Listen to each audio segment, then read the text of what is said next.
She was 26 years old, lying on a hospital bed, when a doctor stepped outside and told her family to start making arrangements. What happened next changed everything, and almost nobody believed her when she told them what she had seen. It was a Tuesday. Nothing about that day felt special. I had a headache, the kind you brush off, drink some water, and forget about. But by 9 p.m., I couldn't stand up straight. By 10, I was on the floor. My roommate found me. She said my eyes were open but I wasn't responding. She called 911. I don't remember any of that. The last thing I remember from that night is the sound of my own heartbeat, slow. Slower than it should have been. And then nothing. I came back, if you can call it that, in flashes. I remember the ceiling of the ambulance. White panels. A paramedic's face above me, very calm, too calm, the kind of calm that people learn when things are not calm at all. He kept saying my name. I kept trying to answer. My mouth moved but I couldn't hear myself. My hands were cold. I remember thinking that was strange. Why were my hands cold when I felt like I was on fire? I found out later my blood pressure had dropped to 80/40. I found out later I coded twice before we even reached the hospital. I didn't find out those things until weeks afterward. Nobody tells you those things while it's happening. Here's where it gets complicated. And honestly, this is the part that still makes me angry. When I arrived at the ER, they thought I was having a panic attack. I was 26. I had no prior cardiac history. No family history of anything serious. I was young. I looked fine, apparently, whatever that means when you've just coded in an ambulance. They gave me a sedative. They told my mom, who had rushed there from 40 minutes away, that I was likely anxious and overstimulated. She knew that wasn't right. She told them. They smiled at her in that way that means we've already decided. For 3 hours, I was in a holding bay while the real problem was quietly destroying something inside me. 3 hours. I think about those 3 hours a lot. A nurse noticed my fingernails were turning blue. That was the moment everything changed. She didn't call a doctor. She didn't fill out a form. She pulled the curtain, looked at my mother, and said, "I'm getting the cardiologist right now." And she ran. I have never forgotten that. She ran. What they found was a massive pulmonary embolism, blood clots in both lungs. The kind that kill people. The kind that had been sitting there for 3 hours while someone told my mother I was probably just anxious. I heard a doctor say to another doctor, "They didn't know I could hear, she shouldn't have made it to us."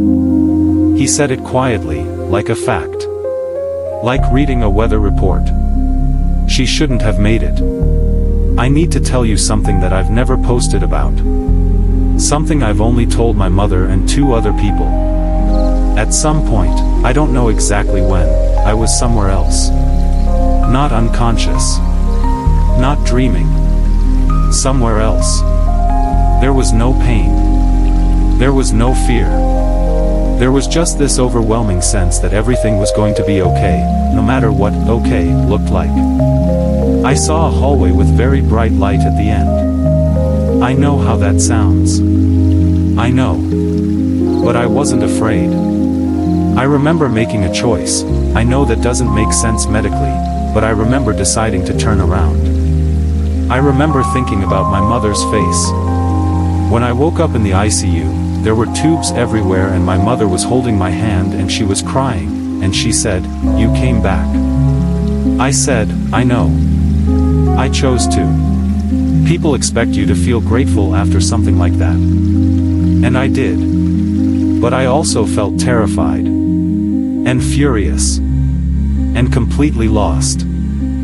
Nobody told me about the anxiety that comes after a near-death experience. Nobody told me I'd flinch every time I felt my own heartbeat.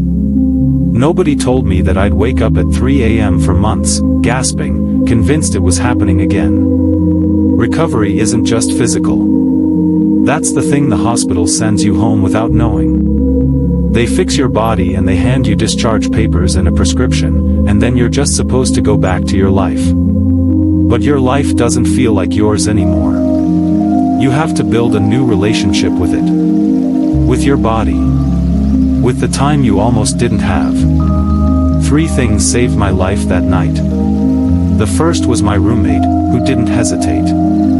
The second was a nurse who trusted her eyes over a chart. The third was my mother, who refused to be quiet in a room full of people who weren't listening. I think about those 3 people every single day. And I think about how many people don't have a roommate like that. Or a mother willing to fight. Or a nurse who runs instead of waits. That's the part that keeps me up at night, not what happened to me, but what happens to people who face the same thing without those 3. If you take one thing from this video, let it be this: you are allowed to advocate for yourself. You are allowed to say, something is wrong. You are allowed to be loud about your own body. No one will be offended that you survived. I'm okay now. More than okay. I got married last year. I have a dog named after the nurse who ran for help. Her name was Diane. The dog's name is also Diane, and she's a beagle and she's very dramatic, which feels appropriate. If you've had a hospital experience, a close call, a misdiagnosis, a moment where you felt invisible, I want to hear about it. Drop it in the comments. This channel exists because of stories like yours. Subscribe if you're new. There are more stories coming. Real ones. The kind that don't have tidy endings but have true ones. I'll see you in the next one.